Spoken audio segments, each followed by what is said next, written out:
This is how I cook a perfect ribeye steak. Juicy, tender every time. Hi everyone, my name is Cynthia. Welcome to my YouTube channel. Today, I'm going to be cooking a perfect ribeye steak. Simple, flavorful, and perfect for any day of the week. But before we start cooking, let me brew a nice herbal tea to get us in the mood. This blend is warming, calming, and perfect to enjoy alongside a good meal. I start by bringing the water to a gentle boil, then adding the herbs and letting them slowly infuse. Good tea, just like good food, takes a little patience. Now it's time to season the steaks. I keep it simple, just good salt and freshly ground black pepper. Season generously on both sides. This helps build flavor and a beautiful crust. Once seasoned, the steaks need time to rest. I place them in the chiller so the seasoning can settle and the meat can firm up slightly. This step makes a big difference when it's time to cook.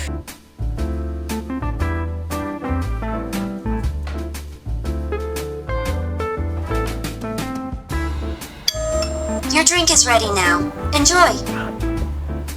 This is one of my favorite moments in the kitchen. While everything else is resting, I take a little time for myself.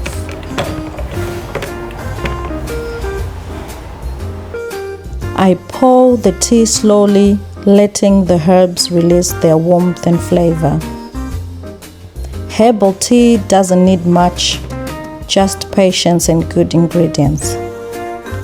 I like to add fresh lemon for brightness and balance. It lifts the flavor and makes the tea feel lighter. A slow stir brings everything together.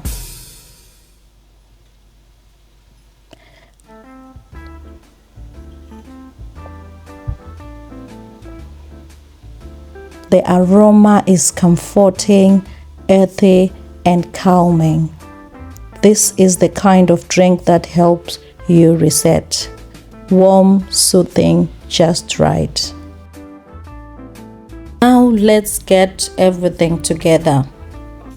Fresh tomatoes, asparagus, rosemary, and butter for flavor. And of course, the steak.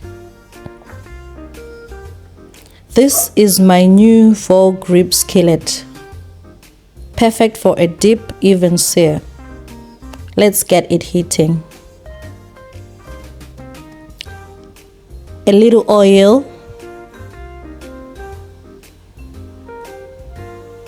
And of course, one last sip before we cook. The pan is hot now, and in goes the steak. That sound tells you everything you need to know. I move it gently left and right, just to make sure it's making full contact with the pan. This is where the flavor starts. Now I press it down slightly so every part of the steak meets the heat. This is how you build a proper crust. A little more movement and then we turn it over. Straight away, you can see that color coming through. That's exactly what we are looking for. Next, I stand the steak up on the edge to render the fat. First one side, then the other. This step makes all the difference. It adds flavor and keeps the steak juicy.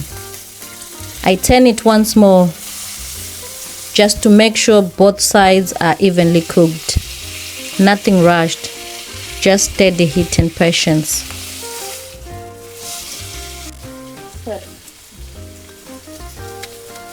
Now it's time for butter. I add it onto the pan and let it melt slowly. Then the rosemary goes in, so the butter takes on that aroma. I spoon the butter over the steak again and again, letting it soak in all that flavor.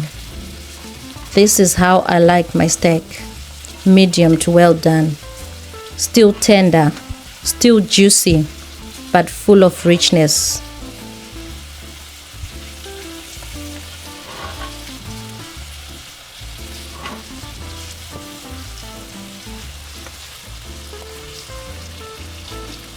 Once it's ready, I take it off the pan and place it on the board to rest. That's where everything settles before we slice. In the pan, the cherry tomatoes go in while the asparagus cooks gently in a separate pan. Over in the other pan, the asparagus sears slowly, vibrant, tender and full of flavor.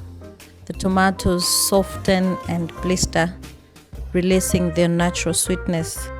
Nothing rushed, just good heat, good timing, and simple ingredients coming together. For the moment that matters, the knife goes in, and straight away you can feel how tender it is. The first slice reveals a perfectly cooked center, just enough to show the texture, the juiciness, the finish. Everything comes together on the plate, and that's exactly how it should taste.